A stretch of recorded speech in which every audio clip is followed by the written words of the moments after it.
And we're live. Welcome, welcome. Those of you that are new, welcome. Those of you that have been here before, welcome back. Today's live stream, we're going to be talking about the Israeli strike, the war over there, the Israel, Iran, Hamas, whatever it is, the war over there. And then the rest, we're going to talk a little bit about the elections because, it's only a week and a half away. So I figured probably should talk a little bit about that. I've printed off some articles and I didn't come on last week. I wasn't feeling very good, so you'll have to forgive me for that. I wasn't feeling very good, but I'm back stronger, faster, bigger, better, stronger, faster. How you know how that goes. But anyway, appreciate y'all for watching. This video is brought to you by y'all, the viewers, the subscribers, the thumbs uppers, the all that. So if you wouldn't mind, do that. Hit that subscribe button, do the YouTube stuff. You know how it goes. Trying to hit that 6,000 by the end of the year. A little behind schedule. Don't know if I'm quite going to get there, but we'll see. Anyway, appreciate y'all. Love you. Onto the news. This one was from the BBC. First article is Israeli strikes on Iran kills 4 soldiers, Iran says. It says Israeli strikes on Iran in retaliation for Iran's missile attacks earlier this month have killed 4 Iranian soldiers, the army says. The Israeli Defense Force, or the IDF, said it targeted missile factories and other sites near Tehran and western Iran early on Saturday. That was today. Iran's foreign ministry said it has a responsibility to defend itself. Iran's foreign ministry said it has a responsibility to defend itself, but added that Iran recognizes its responsibilities towards regional peace and security in a statement viewed as relatively conciliatory, or I guess that's how you pronounce that word. Israeli retaliation for Iranian barrage of almost 200 ballistic missiles fired towards Israel on 1 October had been widely expected for weeks.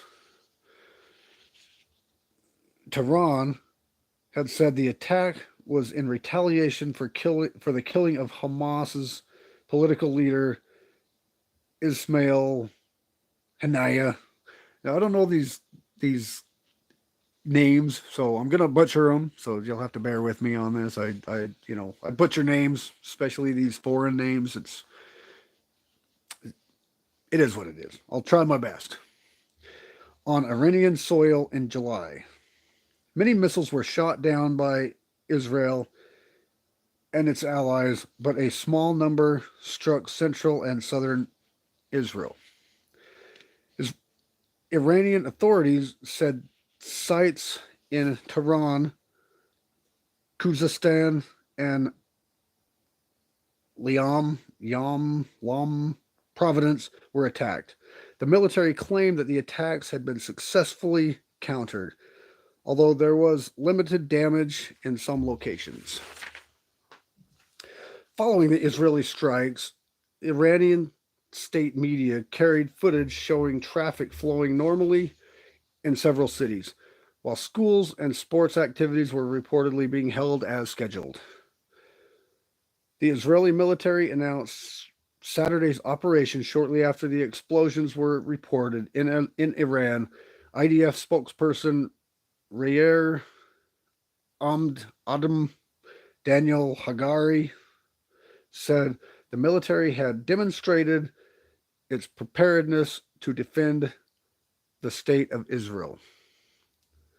He also warned if Iran started a new round of escalation, Israel would be obligated to respond.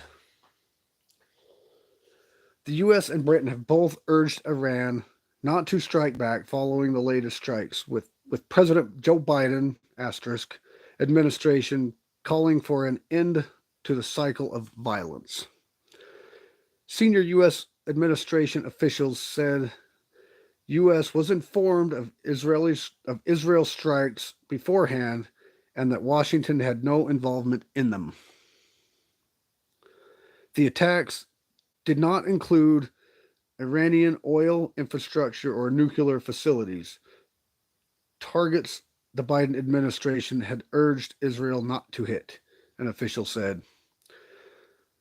The official said the U.S. had encouraged Israel for weeks to conduct a response that was targeted and proportionately with low risk of civilian harm, and suggested that was precisely what transpired Saturday evening.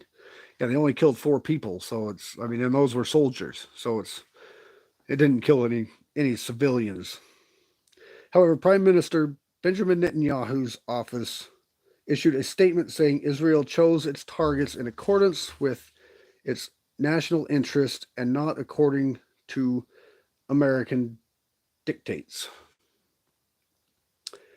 UK Prime Minister Sir Keir Starmer said Israel had the right to defend itself against Iran aggression, and echoed calls for Iran to avoid retaliation, saying the UK would work to de-escalate the situation across the region. But Russia and other countries in the region, including U.S. ally Jordan and Saudi Arabia, accused Israel of escalating the conflict. Qatar expressed deep concern about the serious repercussions that may result from this escalation, while Jordan described the attacks as a dangerous escalation.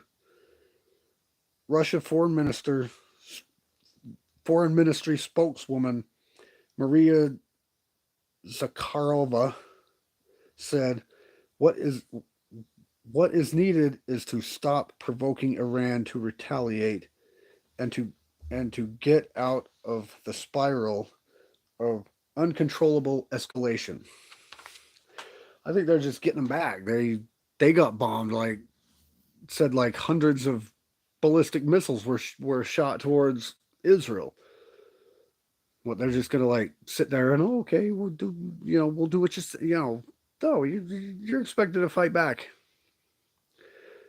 The extent of Israeli strikes and their precise targets were still unclear on Saturday morning. Iran's aviation authority briefly suspended flights, but announced that they would restart from 9 o'clock local time. Human, a 42-year-old factory employee, was working in Tehran when he heard the blast, he told news agency AFP, whatever that is. It's one of their news stations. It was an echoing sound, terrible and horrifying, the agency quoted him as saying, now that there is war in the Middle East, we are afraid that we will be dragged into it. Israeli airstrikes also targeted sites in central and southern Syria, Syrian state media reported.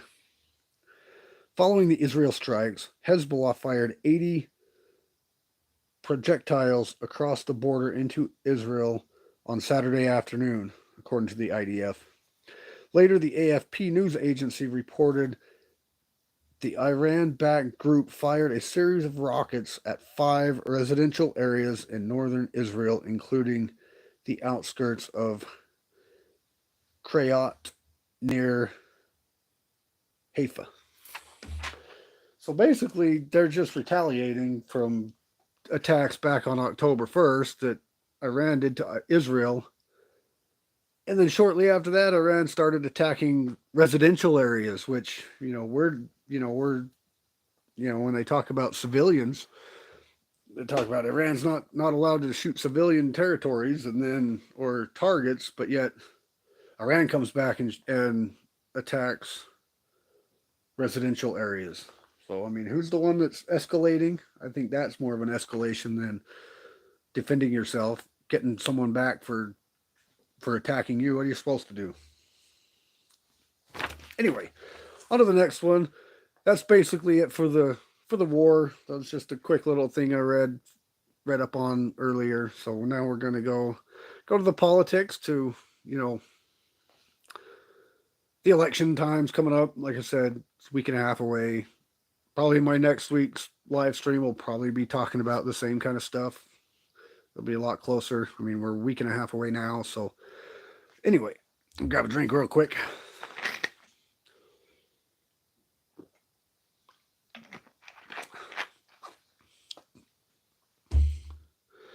All right. So Democrats are losing, or Democrats losing? Shocking non-endorsement spells serious trouble for Kamala Harris. Oh, excuse me about that. Democrats are panicking for a good reason. And this one is from the Blaze, by the way. This article is coming from the Blaze. I'm going to give credit where credit is due.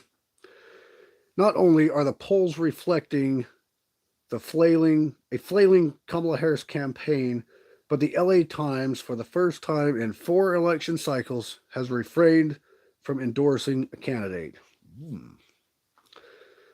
Despite Kamala's deep state ties to California. So the LA Times is not endorsing Kamala Harris. That's kind of odd considering LA Times are. But anyway, it's plausible, it's palpable, whatever that is, in the air.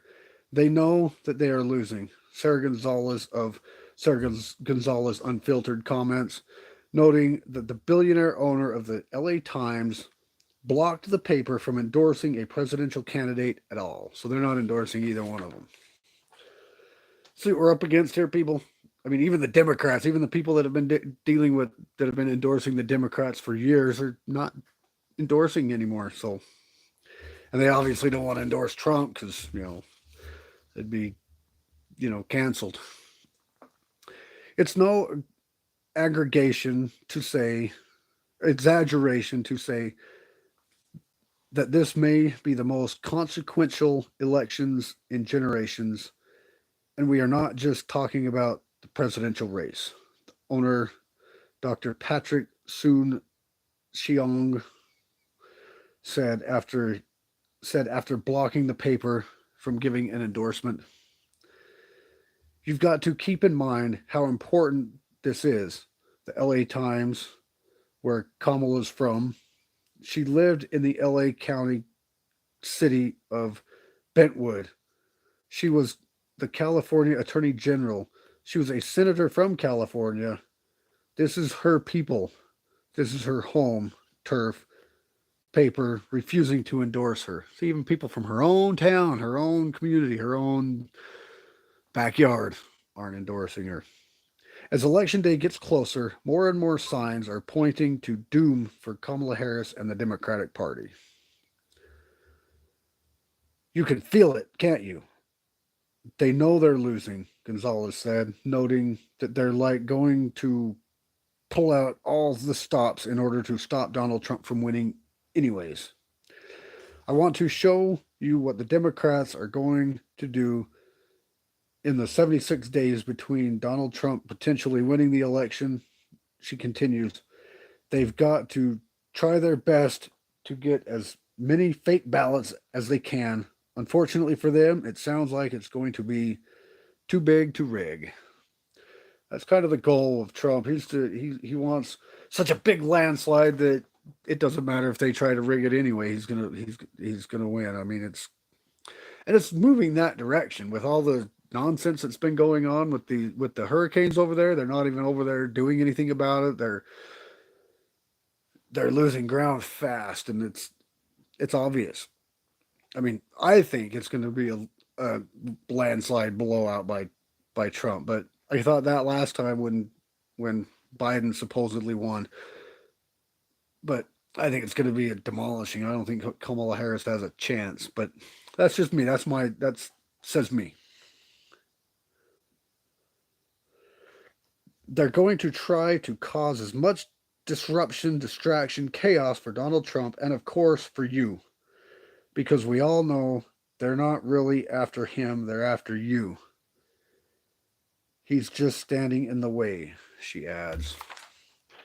That's right. They're they don't care. They want to control you, and he's standing in their way. They want you, they want me, they want all of they want us. They're coming after us, and he's just kind of the middleman, staying in the way. It's like, you just get to them, you got to get through me, and they're trying everything they can to take him out. I'm not saying they have, but they've tried to assassinate him at least 2 or 3 times. It's like they can't even do that. But and I'm not saying it's them, but he's been attempted to be assassinated at least a couple times. There was that other time in California where somebody was going to a rally with a gun, so who knows? That could have been another attempt, but didn't get very far. But still, they're literally trying to kill him so he doesn't win. I mean, they're willing to do whatever it takes. Okay, next article is from Fox News, which Fox News is Fox News. Before I begin with that one, I'd like to just again thank you all for watching and for being here, and again, if you wouldn't mind, do the YouTube stuff, hit that like, the subscribe, you know the thing. Do the YouTube stuff. I don't have to tell you. Again, I'm trying to hit that 6,000 by the end of the year. A little behind schedule, but it is what it is. I'd like to get there, but another thing I'd like to show you, I've been trying to show some of the gear I use. I'm not sponsored by these guys at all. I'm not sponsored, or do I sell them? But there's this SOG. It's the Tellus. It's a nice fixed blade. It's a really good quality blade. Stays really sharp. I haven't used it a whole lot, but I have other fixed blades that I use more. But it's really a good, sturdy, solid knife. Comes in a nice sheath. Again, I'm not sponsored by them. I don't sell these in any way on any platform or anything. I don't sell them. But I am an Amazon affiliate, and I'll leave a link down below if you want one. It's a really good knife. If you want one, you'll be getting a good quality knife at a decent price. And you'll also be helping me out with a couple of pennies. But link will be below if you're interested. If not, cool. Just hit that subscribe button. Do me a favor. And that'll cost you nothing. But anyway, next one from Fox News.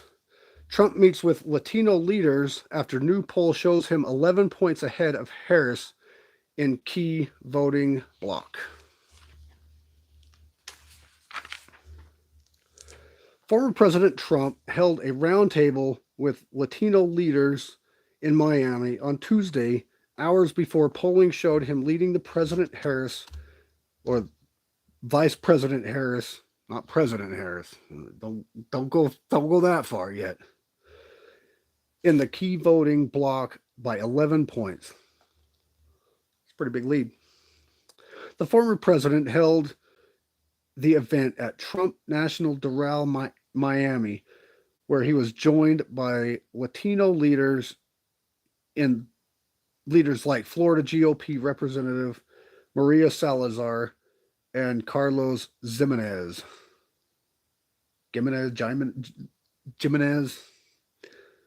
Miami Mayor Francis Suarez, Florida Senator Rick Scott, and Hialeah Mayor Espan Bovo. I think I got all those names right. Probably didn't, but during the event, Trump criticized Harris, who was in D.C. on Tuesday and did not have any campaign events. She's sleeping right now. She couldn't go on the trail, Trump said. You'd think when you had 14 days left, you wouldn't be sleeping. She's not doing anything today. I should take one of those. We've got 52 days in a row. He's campaigned for 52 days in a row, and she's not even sleeping, or she's sleeping doing nothing. Like, what is she doing? Haven't even heard what she's been doing. It's been a lot. It's been doing nothing. President Trump added, and I'm doing 14 more days, and I'm going 14 more days, and we're going to have a big victory party, hopefully. Trump blasted Harris for taking the day off from campaigning, calling her lazy and a radical left lunatic. Eh, I think that's putting it a little nicely. The Latino community knows that President Donald J. Trump is the only candidate who can bring prosperity back to America. The Trump campaign said ahead of Tuesday's event that's why they'll turn out in record numbers on November 5th to vote for him to be the 47th President of the United States of America. They're tired of him. I mean, even the minority, they're tired of getting lied to. They're tired of the same old and watching it go, watching our country just collapse, watching our economy collapse, watching our borders wide open, our safety, our security collapse. They're trying to take our guns. They're trying to take our paycheck. They're trying to take everything they can. Like that last one said, they're after us, and he's just kind of in the way. They're after our guns. They're after our money. They're after our security. They're after everything. They're taking they're after us. The event comes after a new USA Today Suffolk University poll showed Trump leading Harris by 11 points with Latino voters. See, Latino voters are starting to head his way even. I mean, they're all going that way. It's obvious. I mean, they're tired of it. The poll places Harris at 45% and Trump at 44% nationally. But specifically with Latino voters, Harris has fallen back in support. The new poll shows Latino voters backing Trump with a 49 to Harris 38. The poll shows that black voters prefer Harris by 72 to 17, but that 55-point edge is significantly less than the advantage Democrats traditionally enjoy. So even they hold a pretty big lead with the blacks, but that lead is narrowing quite a bit. I mean, they still have that major lead, but they're losing it in Latinos. They're losing it. They're losing it. President Biden benefited from staggering support from blacks and Latino voters 4 years ago. A Pew Research Center analyst found 92% of black voters and 59% of Latino voters supported Biden in 2020. 92%. They're down to 77. 59%. They're down to 38. They're losing it. They're narrowing it. But Trump has made massive inroads among Latinos and black voters in the 2024 race by counting men as he campaigns, by courting men as he campaigns on the economy and crime. Those are the two biggest things that two of the biggest things that I am worried about, and a lot of the blacks in some of those kind of places, they're in poverty. They're worried about their paychecks and they're worried about crime because they're in crime-ridden areas. So it's like that's what he's campaigning on.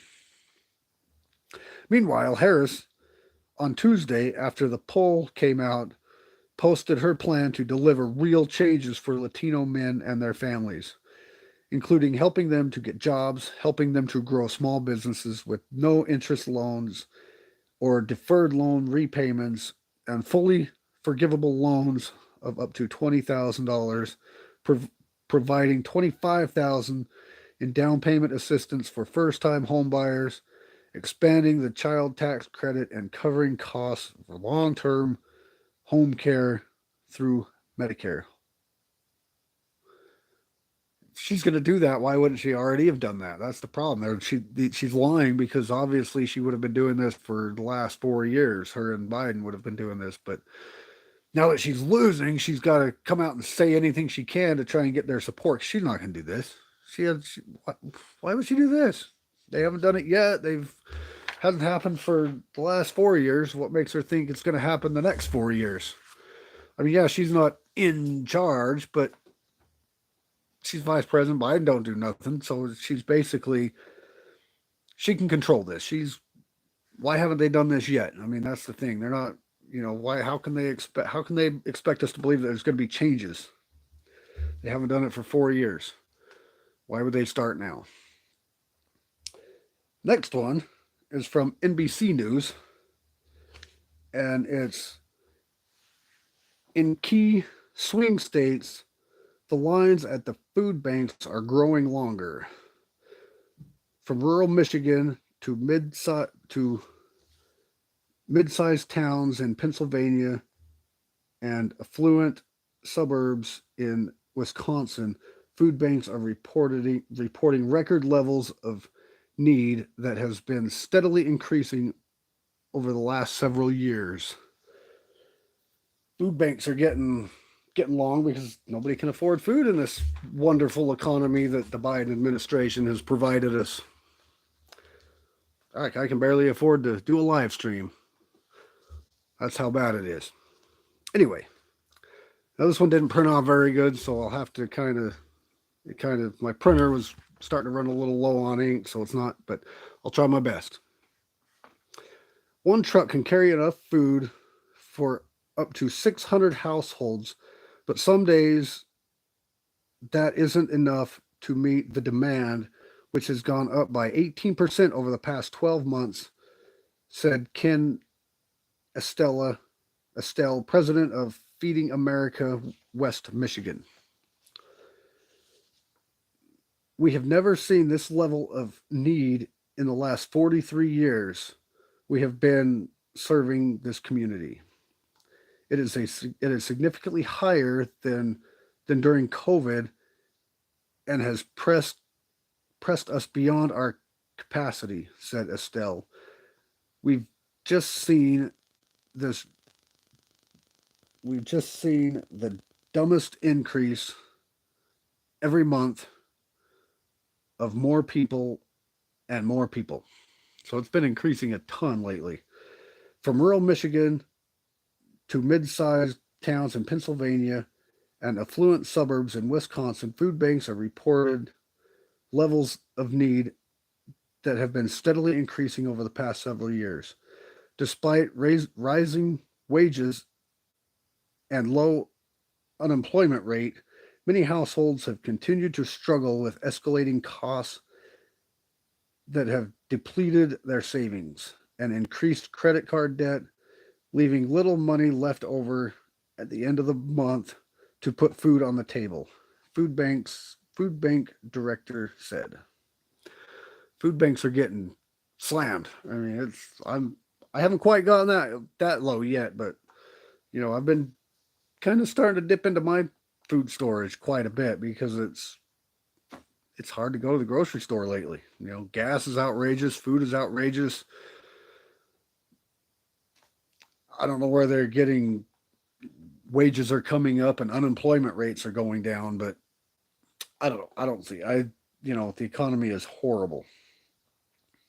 It's a huge crisis, said Joe Arthur, who runs the Central Pennsylvania Food Bank, which has seen more than 50% increase in demand since 2021.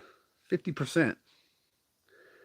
The need that we've seen in our localities is actually as high as it was at the peak of the pandemic, yet there are less resources for those families today. Michigan, Pennsylvania, and Wisconsin, critical states in the upcoming presidential election, have become the focus of campaign efforts by former President Donald Trump and Vice President Kamala Harris, who are both seeking to address voters' economic concerns. Harris has proposed tax breaks and incentives for low-income households, a plan to combat price gouging by food grocers and grocery stores. Trump has promised to lower prices by reducing energy costs and regulations and creating jobs through corporate tax cuts and tariffs on imported goods. Kind of like he did last time. And our economy was pretty good last time. I don't know about y'all, but when Trump was president last time, I wasn't making as much money, but I always had more money left over after everything. So I mean, my paycheck was low, but prices were lower, and I could actually afford to live even with not making as much. I wasn't making near enough an hour as I was then. My paychecks increased quite a bit since then, but for some reason I had more money left over after after all my bills were paid and groceries were on the table. I still had some money left over. Now I don't. I mean, I'm going into the negative on my accounts many times because that's what I have to do, because dipping into my preps, dipping into my accounts, my, stuff. Let's see, where was I? In central Pennsylvania, where Arthur said his food banks are serving as many as 250,000 individuals a month. 250,000 a month. Housing costs have become a major pressure point on household budgets. Yeah, the housing market is horrible too. Rent is rent shooting up like crazy. I mean, it's good old Biden economy here for you. In Lancaster County, rent for a one-bedroom apartment has risen nearly $300 since 2020 to over $1,300, while in Dauphin County, which includes Harrisburg, they've increased by over $200 to 1,275, according to apartment rental website Zoomper. So this is kind of a long article. I'm probably not gonna try and finish it, but you kind of get the gist of it. These food banks are outrageously full. Nobody can afford food anymore. It's crazy. But anyway, that's the show for today. Appreciate y'all watching. Some come and gone, and all that stuff. Appreciate everybody. Remember to do the things, the YouTube stuff, and I urge you to, go out and vote. Do your part. Vote for who you think is the best candidate. I'm not going to try and tell you who to vote for. Vote for who you think is best. I know who I'm voting for. I know who you should vote for, but I'm not going to tell you who to vote for. But be sure you go out and vote. Do the things. Vote with your brain. Do your research. Think about what interests you, and go out and vote. Do it. Get it done. Vote for who you think is best. And remember, stay aware of your surroundings. Regardless who wins, it's going to get crazy. Just like 2020, the riots, if Trump wins, and, things are going to get bad. There's been my last live stream a couple of weeks ago. There was somebody that they arrested for, he was planning some attacks, some election day attacks. So be ready, be cautious when you do go to vote. Go to vote. If you have to, just be ready, be aware of what's going on, and don't come victim to somebody doing something dumb. But make sure you get your vote out there, because they're trying to stop it from happening however they can. They're trying to prevent a Trump victory however they possibly can. Anyway, again, appreciate y'all. Love you. Links below for everything, for all my socials, and I don't have very many, but links below. Do the things. Subscribe, like, comment. You know the drill. Appreciate y'all. Love you. I'll see you in the next one.